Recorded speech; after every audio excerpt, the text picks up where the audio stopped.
Assalamualaikum warahmatullahi wabarakatuh. Sahabat beriman, inilah kebiasaan orang Arab zaman jahiliyah, yaitu suka makan bangkai binatang dan juga mabuk-mabukan. Jazirah Arab itu sebenarnya tidak hanya terdiri atas gurun pasir. Ada banyak tanah subur yang telah dihuni sejak lama. Tanah-tanah subur itu terutama terletak di daerah pantai seperti Yaman, Yamamah, Hadramaut, dan Ahsya. Bagian tengah Jazirah Arab ada sebuah wilayah subur lain bernama Najd. Wilayah ini dikenal sebagai tempat asal kuda Arab yang termasyhur di mana-mana. Najd dan Yamamah juga terkenal sebagai penghasil gandum. Demikian banyak gandum yang dihasilkan sehingga konon mampu memenuhi kebutuhan seluruh penduduk Jazirah Arab yang ketika Nabi Muhammad dilahirkan berjumlah sekitar 10-12 juta jiwa. Di kota Madinah terdapat bukit-bukit yang baik untuk ditanami. Sementara itu, kota Taif terkenal karena buah-buahannya. Di luar daerah-daerah subur, Jazirah Arab dipenuhi gunung dan bukit-bukit batu yang sangat besar. Tidak ada sungai mengalir, suhu udaranya sangat panas. Karenanya, penduduk Arab umumnya suka mengembara. Mereka suka berpindah ke tempat mana saja yang dapat memenuhi keperluan hidup sehari-hari beserta hewan-hewan ternak mereka. Di kota Mekah inilah terletak Ka'bah, yaitu Baitullah. Ke arah Ka'bah lah seluruh muslim dunia menghadapkan diri jika sedang sholat. Di kota Mekah inilah Nabi Muhammad SAW dilahirkan.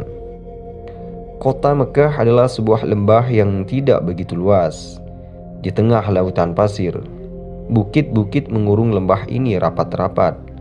Begitu rapatnya sehingga cuma ada 3 jalan untuk keluar dan masuk kota Mekah.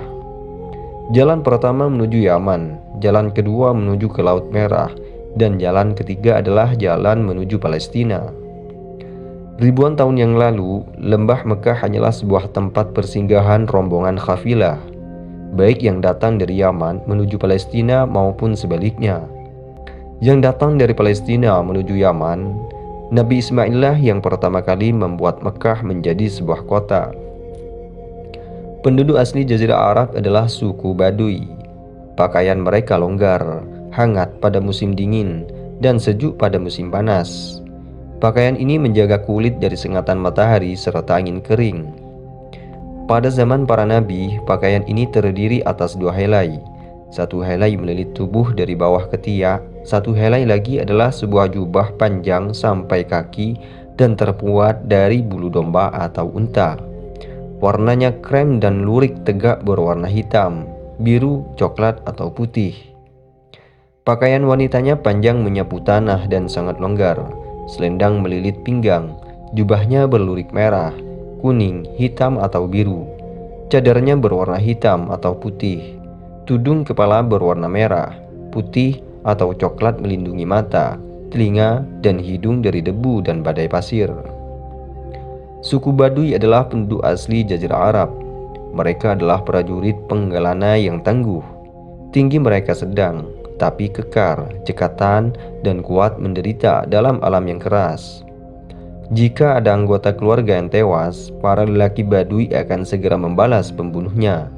Mereka berani dalam bertempur dan sabar dalam kekalahan. Meski demikian, orang Baduy terkenal ramah, senang memberi, dan sangat menghormati tamu. Mereka juga tenang, sabar, dan tidak cepat marah. Orang Baduy juga sangat mengagumi keindahan syair. Jiwa orang-orang Baduy mudah terpanggil pada kebenaran. Mereka adalah orang-orang yang sederhana. Mereka duduk di lantai dengan wadah makanan di lutut. Dengan demikian, tidak bisa dibedakan mana majikan dan mana bawahan. Sahabat filahku, kepada orang-orang inilah Nabi Muhammad SAW diutus. Berkat bimbingan Nabi Muhammad lah orang-orang Baduy dari padang pasir yang sunyi ini mampu mengguncang dunia. Merekalah yang akhirnya menyebarkan agama Islam ke seluruh dunia. Merekalah yang membangun umat Islam menjadi umat yang besar dan dihormati. Namun jauh sebelumnya menyebar ke penjuru bumi, perjalanan umat Islam di Jazirah Arab dimulai oleh kisah Nabi Ibrahim alaihissalam. Beliau adalah nenek moyang Nabi Muhammad SAW. Salah seorang nenek moyang Nabi Muhammad bernama Hashim bin Abdul Manaf. Ia adalah pemuka masyarakat dan orang yang berkecukupan. Masyarakat Mekah mematuhi dan menghormatinya. Wahai penduduk Mekah, aku membagi perjalanan kalian menurut musim. Jika musim dingin tiba, pergilah berdagang ke Yaman yang hangat. Jika musim panas, giliran kalian pergi ke Syam yang sejuk. Demikian keputusan Hashim. Hashim tambah disayangi penduduk Mekah karena pada suatu musim kemarau yang mencekam, ia pernah membawa persediaan makanan dari tempat yang jauh, padahal saat itu makanan amat sulit didapat. Terima kasih wahai Hashim, engkau menolong kami dengan pemberian makanan ini, seru penduduk kota Mekah. Di bawah kepemimpinan Hashim, Mekah berkembang menjadi pusat perdagangan yang makmur.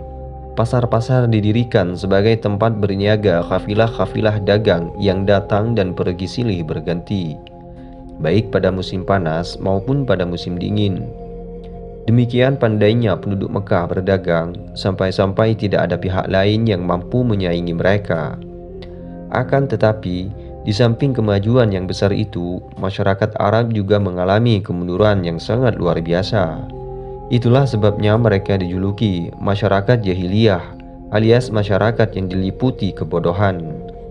Itulah juga sebabnya sampai Allah mengutus Rasul terakhirnya di tempat ini.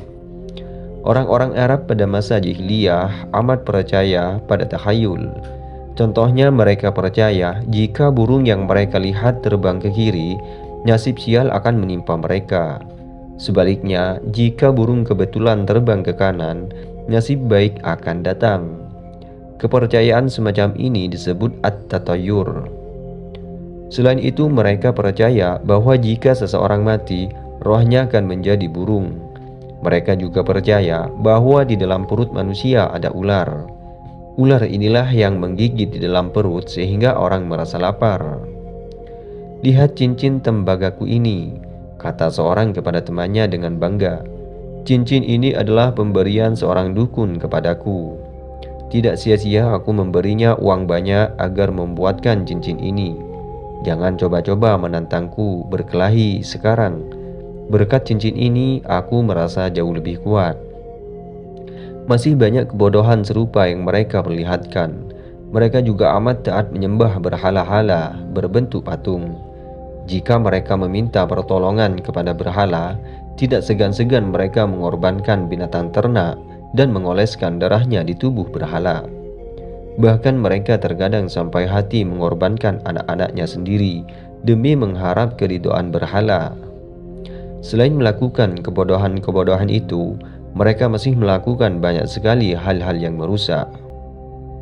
Awal mula penyembahan berhala di kota Mekah, ketika seorang bernama Ammar bin Luhai membawa berhala besar bernama Hubal yang dibelinya dari daerah Syam. Di kota Mekah, berhala Hubal ditaruh di Ka'bah dan disuruhnya orang-orang datang menyembahnya. Menjelang menaklukkan Mekah oleh Nabi Muhammad SAW, Ka'bah dipenuhi oleh 360 berhala yang terbuat dari batu, kayu, perak, bahkan emas. Bangsa Arab pada masa itu sangat gemar meminum arak. Hampir semua orang adalah peminum kecuali beberapa saja yang tidak. Para pelayan datang membawakan baki dan botol-botol minuman. Orang-orang datang berkumpul sambil tertawa. Para penari datang disambut tepukan dan sorak-sorai. Ketika minuman mulai membuat mereka mabuk, seseorang kembali berseru, "Bawakan alat-alat judi kemari." Orang pun membawakan alat-alat judi berupa bilah-bilah kayu dan sebuah kantung kulit. Beberapa ekor unta dipotong. Yang kalah berjudi harus membayar unta-unta tersebut. Selain berjudi dengan memotong unta, mereka juga berjudi dengan bermacam-macam cara. Demikianlah minum sambil berjudi adalah kebiasaan yang amat digemari oleh bangsa Arab saat itu. Bahkan setelah Nabi Muhammad SAW mengajarkan Islam, masih banyak pemeluk baru agama Islam yang masih suka meminum arak, sampai turunlah perintah Allah yang berangsur-angsur untuk mengharamkan orang meminum minuman keras. Mencuri dan merampok saat itu adalah hal yang biasa. Hanya sebagian kecil saja orang yang tidak pernah melakukannya. Perampok pun bukan cuma mengincar harta dan benda, tetapi juga orang yang dirampok. Perampok biasanya menjadikan orang-orang yang telah dirampoknya menjadi tawanan dan budak belian. Saat itu perilaku bangsa Arab amat kejam, sampai melewati batas perkemanusiaan. Anak-anak perempuannya sendiri mereka bunuh. Ada yang dikubur hidup-hidup hingga ke dalam tanah. Ada pula yang ditaruh dalam tong dan diluncurkan dari tempat yang tinggi. Mereka malu jika mempunyai anak perempuan. Mereka juga suka menyiksa binatang. Jika seseorang mati, keluarganya mengikat unta di atas kuburan dan tidak memberikan makan serta minum sampai si unta mati. Mereka beranggapan unta itu kelak akan menjadi tunggangan si mati. Musuh yang tertangkap diberlakukan sangat kejam. Mereka biasa mengikat musuh pada seekor kuda dan membiarkan kuda tersebut berlari sehingga orang yang diikat itu mati terseret-seret. Telinga atau hidung musuh yang kalah dijadikan kalung, serta tengkoraknya dijadikan tempat minuman arak. Orang jahiliyah juga tidak mengenal sopan santun. Mereka biasa berkeliling Ka'bah tanpa memakai pakaian. Begitulah kebiasaan orang-orang Arab saat itu. Mereka adalah bangsa yang maju perdagangannya, pandai membuat perkakas, membuat obat, ahli astronomi, serta mahir bersyair. Namun, mereka juga mempunyai kebiasaan yang buruk. Dalam urusan makan dan minum pun tidak ada yang dilarang. Segala macam binatang boleh dimakan. Binatang yang sudah mati pun disayat dagingnya, dibakar, dan dimakan. Mereka juga suka meminum darah binatang dan makanan darah yang dibekukan. Itulah kebiasaan orang Arab zaman jahiliyah, yaitu salah satunya suka makan daging bangkai binatang dan mabuk-mabukan. Akhirul kalam, wassalamualaikum warahmatullahi wabarakatuh.